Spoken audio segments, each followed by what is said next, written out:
Hello everyone, welcome to my channel. This channel is all about delicious recipes and fun cooking tips. Whether you are a pro in the kitchen or just starting out, there is something for everyone. So let's begin this video journey together. নমস্কাৰ আজিৰ ভিডিঅ'ত মই আপোনালোকৰ আগলৈ লৈ আহিছোঁ ৰন্ধনৰ এক অতি প্ৰাচীন উপাদান মুগা লেটাৰ সৈতে। মুগা লেটা অথবা পলু অথবা ইংলিছত ইয়াক সিল্কৱৰ্ম বুলিও কোৱা হয়। ই হৈছে অসমৰ খাদ্য সংস্কৃতিৰ এক গুৰুত্বপূৰ্ণ অংশ। ইয়াক কেৱল খাদ্য হিচাপে ব্যৱহাৰ কৰা নহয়, ইয়াৰ বাহিৰৰ খোলাটো যাক কোকন বুলি কোৱা হয় তাৰ পৰা সূতা প্ৰস্তুত কৰি বিভিন্ন ধৰণৰ এৰীৰ কাপোৰ, মুগাৰ কাপোৰ আৰু পাটৰ কাপোৰ তৈয়াৰ কৰা হয়। মুগাৰ কাপোৰ বনোৱা সিল্কৱৰ্মৰ টাইপটোও বেলেগ থাকে আৰু পাটৰ কাপোৰ বনোৱা লেটাৰ টাইপটোও বেলেগ থাকে। আৰু আমি অতি সহজতে পাই থকা আৰু আজিৰ ভিডিঅ'ত দেখুওৱা এইবিধ লেটাৰ খোলাটোৰ পৰা এৰী কাপোৰ বনোৱা হয়।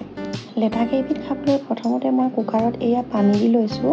পানী দিয়াৰ পিছত মই ইয়াত অলপমান আধা চামুচমান বেকিং ছ'ডা দি দিছোঁ। তেতিয়া মানে কি হ'ব, খোলাটো কোমল হ'ব, লেটা কেইবিধ উলিয়াবলৈ উজু হ'ব আৰু খোলাটো ভালদৰে ৰ'দত শুকুৱাই কাপোৰ বনাবলৈ দিব পৰা যাব। কুকাৰত এটা হুইচেল দিয়াৰ পাছত এইখিনি ঠাণ্ডা হ'বলৈ দিব লাগিব ভালদৰে। এয়া ঠাণ্ডা হৈ গ'ল মোৰ লেটাখিনি। এতিয়া কেঁচি নোহোৱাকৈ হাতেৰে কেনেকৈ লেটা গুচাব পাৰি তাকে শিকোৱা হয়। প্ৰথমতে দুইটা ছাইড হাতৰ আঙুলিৰে চুই চাব লাগিব। চুই চালে গম পাব যে লেটাৰ যোনটো পিছ ছাইডটো গোল গোল টান টান ভাৱ এটা আহিব আপোনাৰ, সেইটো ছাইডে খোলাটো কোমল থাকিব আৰু সেইটো ছাইডে খোলাটোৰ পৰা লেটাটো উলিয়াব পৰা যাব। এয়া দেখিছেনে মই ভিডিঅ'ত কেনেদৰে উলিয়াইছোঁ। এতিয়া লেটাটো ওলোৱাৰ পিছত খোলাটো ভালদৰে আঙুলিৰে এনেকৈ মেলি পিনি ভালকৈ ৰ'দত শুকুৱাবলৈ থৈ দিব লাগিব। এয়া দেখিছেনে মই খোলাটো অকণো নষ্ট নকৰাকৈ কেঁচি নোহোৱাকৈ নাকাটি পিনি হাতেৰে কেনেদৰে ভালদৰে উলিয়াইছোঁ।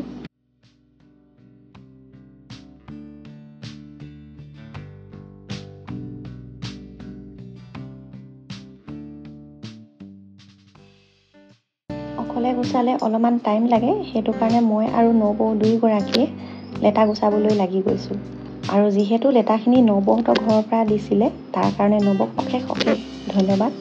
লেটাখিনি পোৱাৰ পিছতে মই ভাবিলোঁ যে আপোনালোকলৈ মই ইয়াৰ সম্পূৰ্ণ ভিডিঅ' এটা কেনেদৰে গুচাব লাগে ভালদৰে আগবঢ়াম।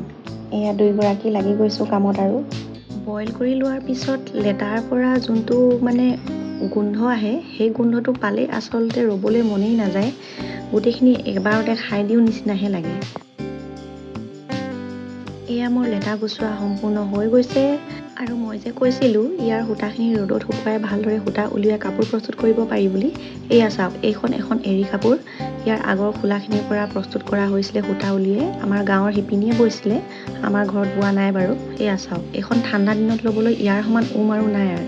যিমানেই পুৰণা হয় সিমানেই এখন ল'বলৈ বেছি ভাল হয়। লেটাবোৰ আচলতে ডাইৰেক্টও খাব পাৰি। এয়া মই কেইটামান বইল কৰি লোৱা লেটা ফ্ৰাই কৰি লৈছোঁ, অলপমান পিঁয়াজ দি লৈছোঁ, লগত অকণমান নিমখ দি লৈছোঁ আৰু একো দিয়া নাই, জলকীয়া দিয়া নাই। আপোনালোকে ইচ্ছা কৰিলে জলকীয়া আৰু বেলেগ মছলাও দি ল'ব পাৰে, মই জলকীয়া দিয়া নাই। তেলত এনেকৈ অলপ লৰাই ল'লে ইয়াৰ সোৱাদটো আচলতে দুগুণ তিনিগুণ বৃদ্ধি হয়। যোনে আচলতে ইয়াৰ সোৱাদটো পাইছে তেওঁলোকে গম পাব যে এইটো তেলত ফ্ৰাই কৰাৰ পিছত কিমান টেষ্টি লাগে খায়। তেনেহ'লে আজিৰ ভিডিঅ'ত আমাৰ পৰম্পৰা আৰু সাংস্কৃতিক ঐতিহ্যক প্ৰতিনিধিত্ব কৰা লেটাৰ ভিডিঅ'টো চাই কেনেকুৱা লাগিলে নিশ্চয় জনাব। আজিলৈ আহোঁ, বাই। Thank you for watching. Make sure to subscribe and hit the notification bell so you don't miss any new videos.